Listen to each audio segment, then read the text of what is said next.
Good morning, students. Welcome to lecture 4 of module 4. So, today we'll start oscillators.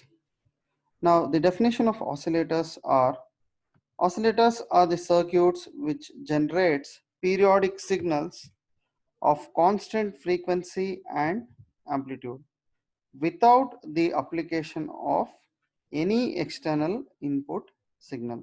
So these are the particular circuits which will provide oscillations like this. So one oscillation will be one cycle. Clear? One oscillation is one full cycle. Now here it will produce constant frequency with constant amplitude. Can you see this particular signal?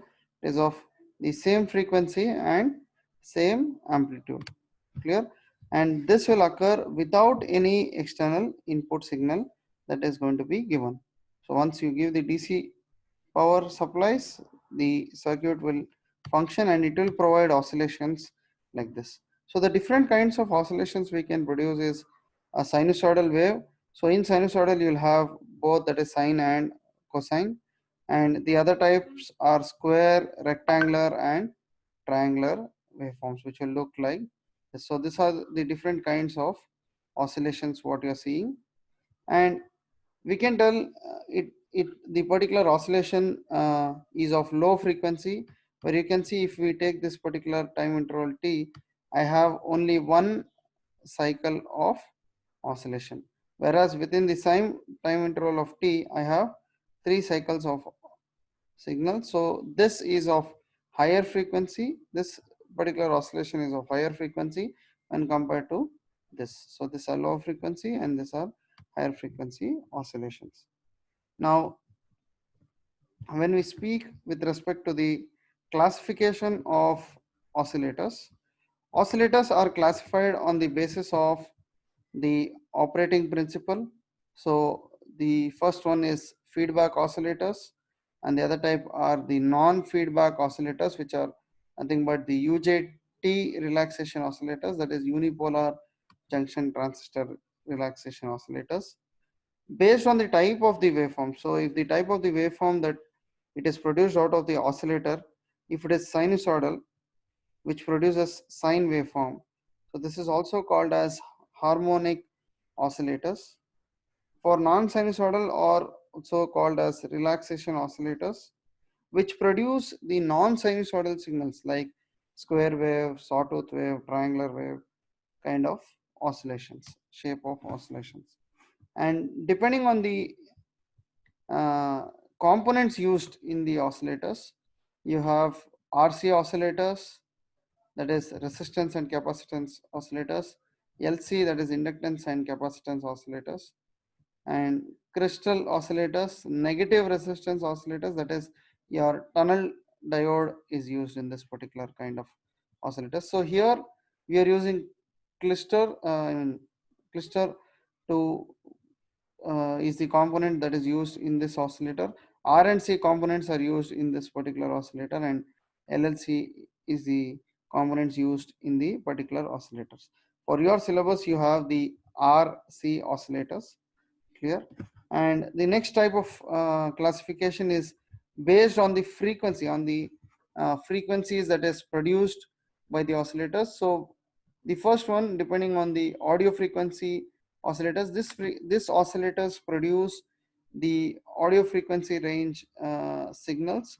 So the oscillations will be of a frequency range of the audio frequency. Next we have radio frequency oscillators, very high frequency oscillators, ultra high frequency oscillators, and microwave frequency oscillators. So this is with respect to the classifications. Now coming to the major part of these particular oscillators is the entire chapter of oscillator revolves around this 2 points which we see.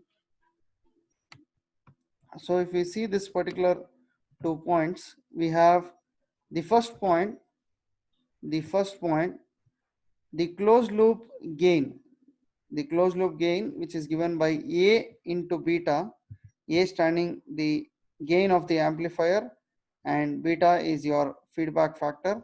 So the product of this, so the closed loop gain, that is A into beta, the product of this must be equal to 1. Clear? The first Parkinson criteria for oscillations is, the first point is the closed loop gain, that is A into beta, must be equal to 1. The product of this should be equal to 1.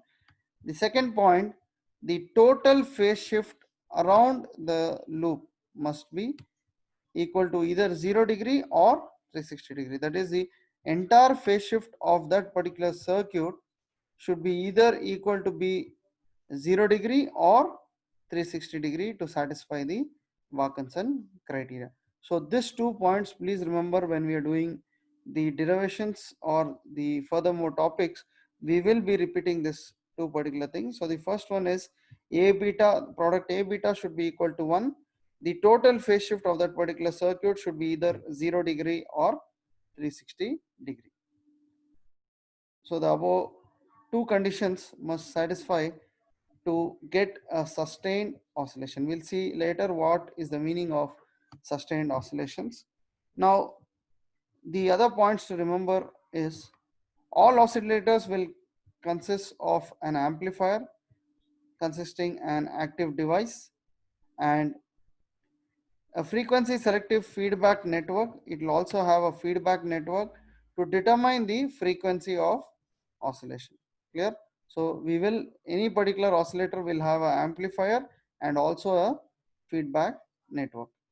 Oscillators begin as soon as the DC power is applied without any external input. So this particular DC power or the voltage what you're giving is to turn on the uh, amplifier, that's it. So once this is on, the oscillations will start being produced. This is due to the noise signal produced in the resistors and other components which is going to be amplified. Clear? To start the oscillations, initially we will keep A beta value to be greater than 1, and then to get a sustained output of the loop, the gain will be kept to be equal to 1. Now what is the meaning of this is, you can see here. So we will see the three different conditions for A beta. That is, if I keep my A beta, that is the closed loop gain factor, that is A into beta, the product, if it is greater than 1, you can see the oscillations that is being produced. So initially, this particular signal, if you can see, the amplitude is increasing exponentially for this particular condition. Can you see here? That is when A beta is greater than 1, my particular amplitude will increase exponentially.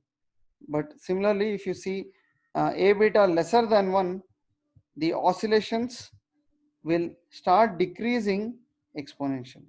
Clear? So these two kind of oscillations are called damped oscillations. Right? They are called the damped oscillations, where they either exponentially increase or exponentially decrease. Now when I tell sustained oscillations, I need to keep my A beta equal to 1.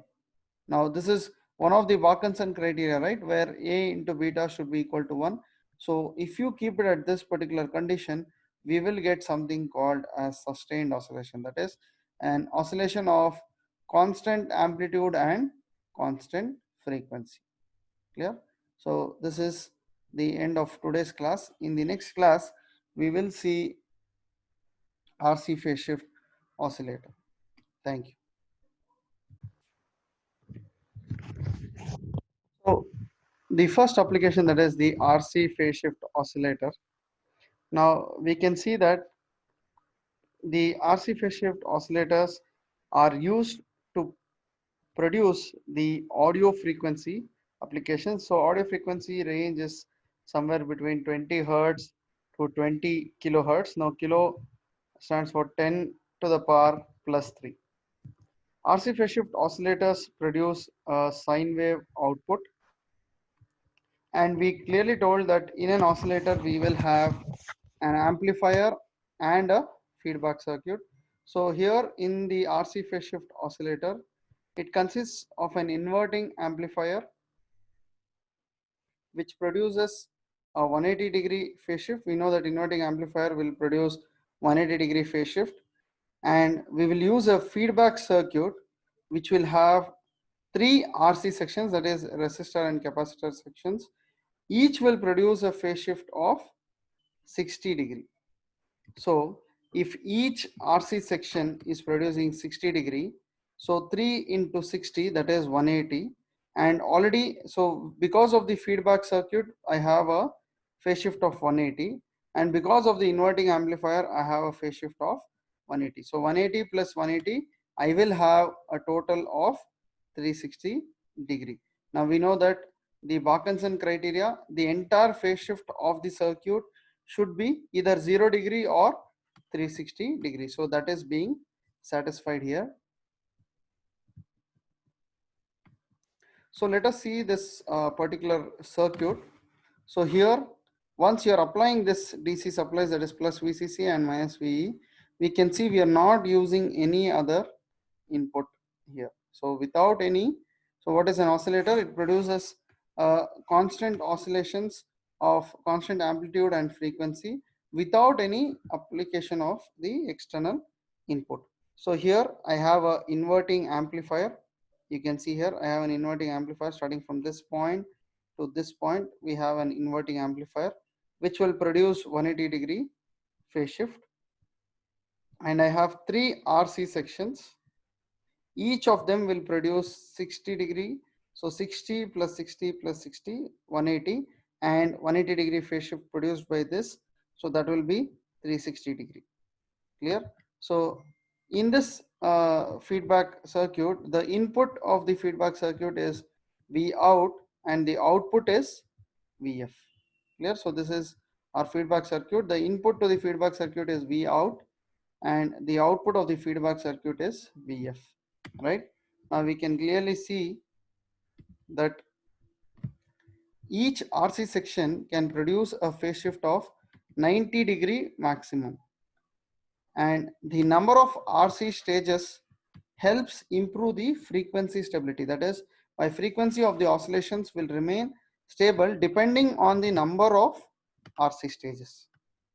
If n stages are used, then each RC section is designed to produce a phase shift of 180 degree divided by n. So for example, in this particular case, we have used three RC sections. So 180 divided by 3. So that is why I am having 60-degree phase shift from each RC section. Clear? Now we can use only two RC sections so that, but here if you use two RC sections, each RC section is producing 90 degrees. So 90 plus 90, 180-degree phase shift you will get, but your frequency will not be stable. Clear? And therefore we are using three sections which will improve your frequency stability. You can also go for four RC sections, each producing, that is 180 divided by 4, that is 45 degrees each RC section is going to give.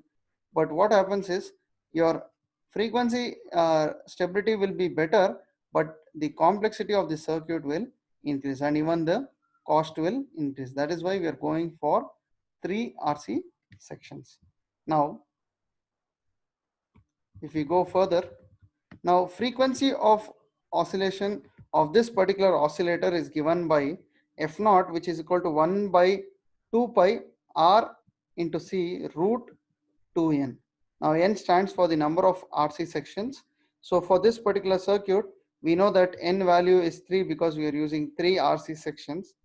So f naught is equivalent to 1 by 2 pi RC root 6. And we know that this is your feedback factor or the attenuation factor, that is beta, which is given by Vf by V naught. We will choose it as 1 by 29. It is a standard value, 1 by 29 for the RC phase shift oscillator. Now to meet the Parkinson criteria, initially we are going to keep A beta. Initially we are going to keep the modulus of A beta should be greater than 1 because I want my signal oscillations to increase, right? So if I keep A into beta which is greater than 1, so if I shift if I substitute the beta value as 1 by 29, I can shift 29 to the right side. So the gain should be greater than 29. So the closed loop voltage gain for the inverting amplifier, we know that for the inverting amplifier, the formula for gain is minus RF by R1. So to start oscillations, initially we have to keep it A beta greater than 1. So if I keep the gain greater than 29, so RF by R1 should be greater than 29. So I have to choose RF to be greater than 29 times R1. And once the oscillation are increasing, after that I will make that A beta equal to 1. So RF will be equal to 29 times R1. Then I will get a sustained oscillation. So this completes the RC phase shift oscillator. In the next class, we will see the Weinberg oscillator.